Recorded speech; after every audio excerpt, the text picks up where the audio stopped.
Bom dia, pessoal! Aqui é a professora Albaneide Oliveira Araújo e a gente vai hoje partir para a nossa aula número 4 do nosso caderno de ciências, tá? Vamos lá para o tema da nossa aula de hoje. Que tema é? Vamos ver.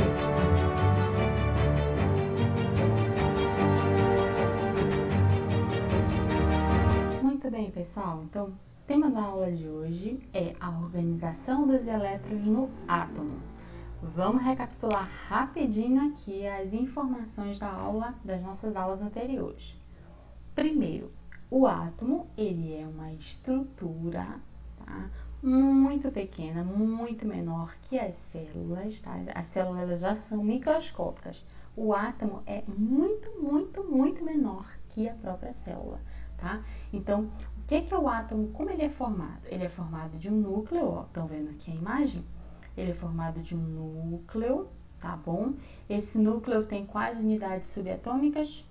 Os prótons e os nêutrons, ok? Isso confere ao átomo a massa desse átomo, né? Então, vai dar o peso atômico dele, tá? A massa desse átomo. Então, tá dentro do núcleo. Mas fora do núcleo,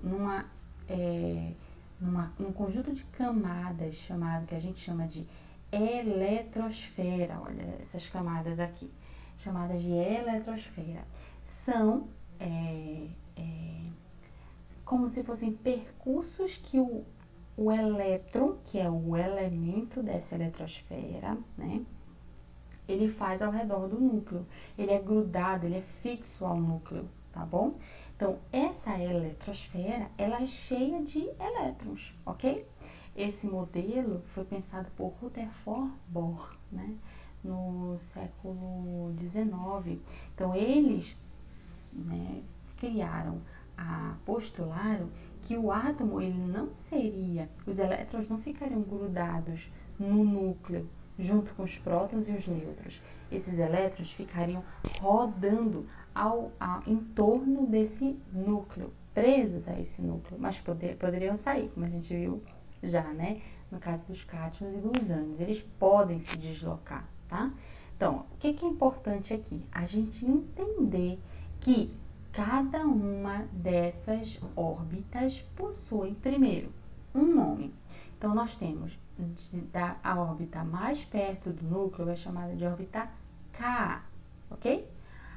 A segunda é L, a terceira M, a quarta M, a quinta O, a sexta P e a última camada é a camada 7. Por que isso é importante?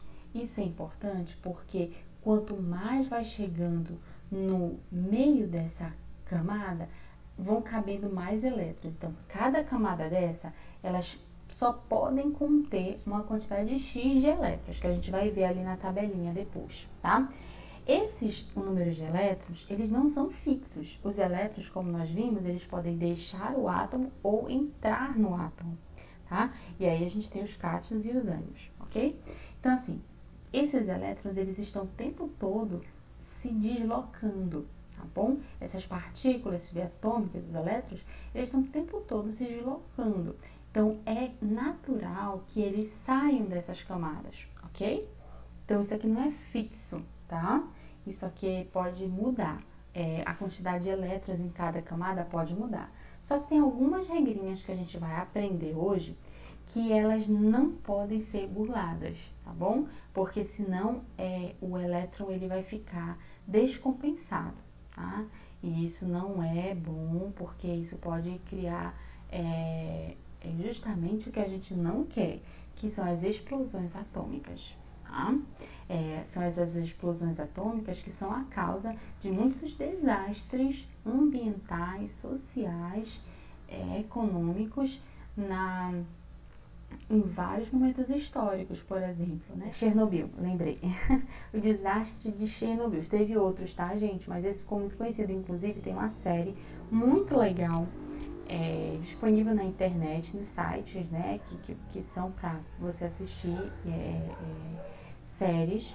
Você tem aí essa série Chernobyl. Fica aí a dica para quem gostar de séries, para poder assistir. Vai ser muito legal, né? Outra série que também trabalha muito com essa questão da indústria indústria nuclear é a série Dark, né? A série Dark, ela se passa, o enredo dela se passa numa indústria, né? Uma indústria especializada em material nuclear, tá ok? Ok, beleza. Então, feita essa contextualização, vamos agora saber quantos elétrons cabem em cada uma dessas camadas que eu pontuei aqui, tá bom?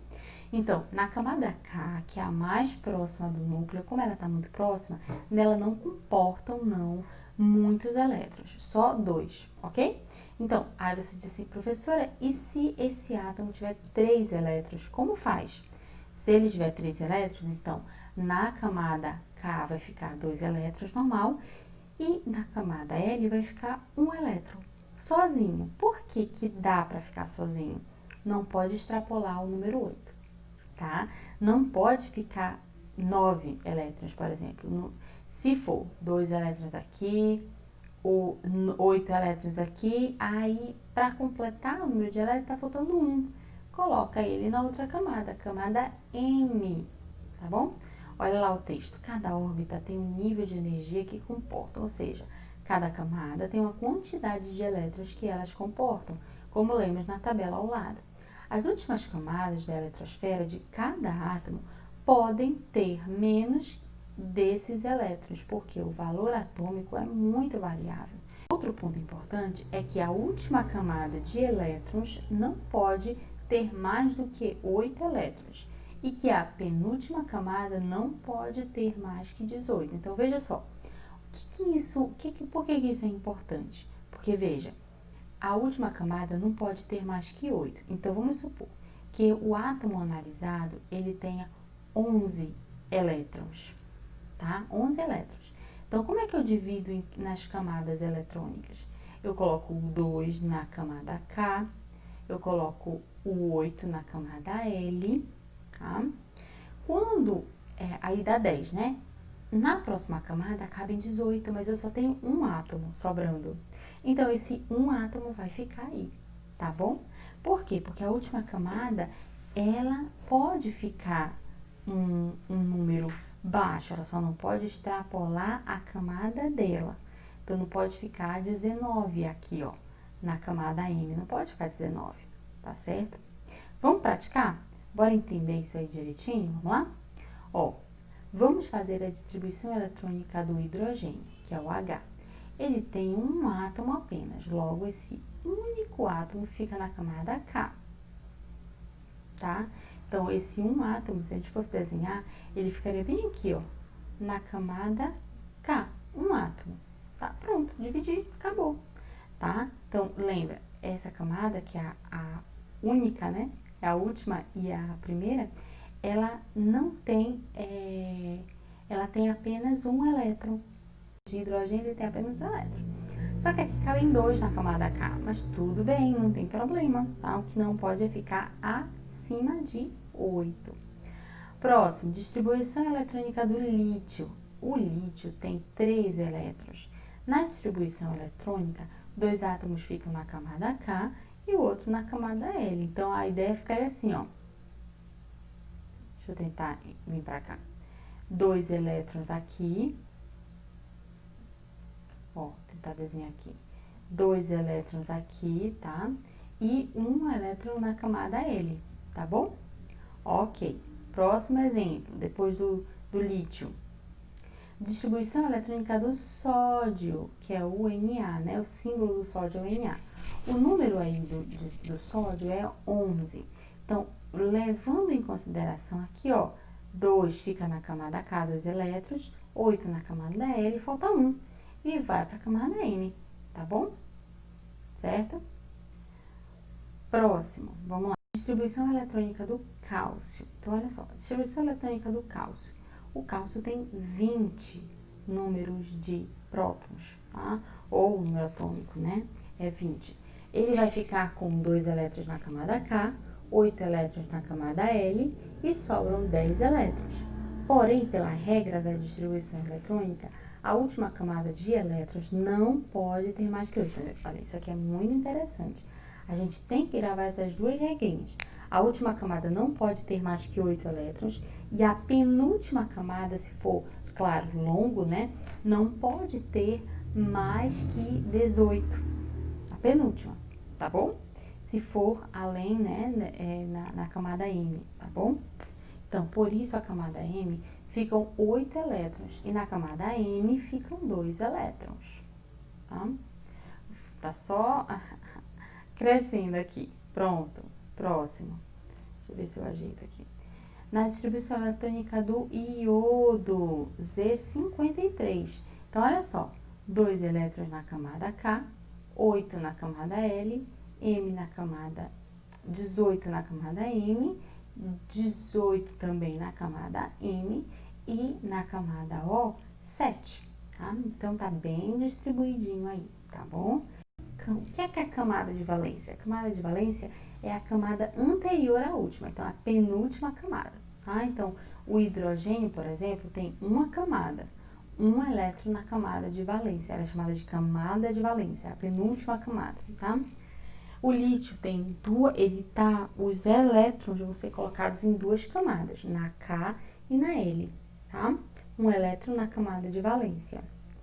E o sódio, 3 camadas, K, L, M, com um elétron na camada de valência, certo? Então, assim, é importante vocês observarem, fazerem a distribuição direitinho, né? Olha o cálcio aí.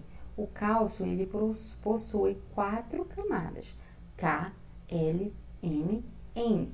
Tem 2 elétrons na camada de valência. E o iodo, 5 camadas, ó. K, L, M, N, O, tá? 7 elétrons na camada de valência. Essa camada de valência é muito importante porque vai definir a família na qual nós vamos colocar o elétron, tá? Perdão, o átomo. Vamos lá. O esquema dos elétrons nas camadas na distribuição eletrônica ficaria assim. Então, ó, símbolo positivo e se tem um próton, vai ter um elétron, ok? Átomo de hidrogênio. Agora, para que esse átomo de hidrogênio seja transformado em um átomo de hélio, o que precisa acontecer? Precisa se unir 2 elétrons, 2 átomos, né, de hidrogênio para formar um átomo de hélio, outro gás, tá? Então, vai ser 2 elétrons fora. Pronto, gente. Então, olha só. Aqui nas perguntas abaixo, você só vai classificar, tá bom? Aqui vai colocar aí qual é a camada mais próxima do núcleo? Qual é a mais afastada? Ok? Faça a sua distribuição eletrônica de cada um dos átomos abaixo. Então, o oxigênio tem, o flúor tem a organização eletrônica deles, vocês como dizer, tá bom? Em quantas camadas, passou muito. Em quantas camadas um átomo anteriores formam? Um dos átomos anteriores formam. Qual a camada de valência deles? Então, ó, então vocês vão distribuir nas camadas esses elementos aqui e depois de distribuir os elementos, os elétrons, eles vão dizer quantos elétrons tem na camada de valência, ok? Simples, simples, simples, simples. Tá, gente? Então, tá bom. Na semana que vem, a gente tira as dúvidas do exercício de hoje, tá bom? Aí, sempre assim, a gente vai tirar as dúvidas na outra sexta. Boa semana, tá certo, pessoal? Tá? Eu vou aguardar aí as atividades de vocês, que vocês fizeram, tá bom? Tchau, tchau!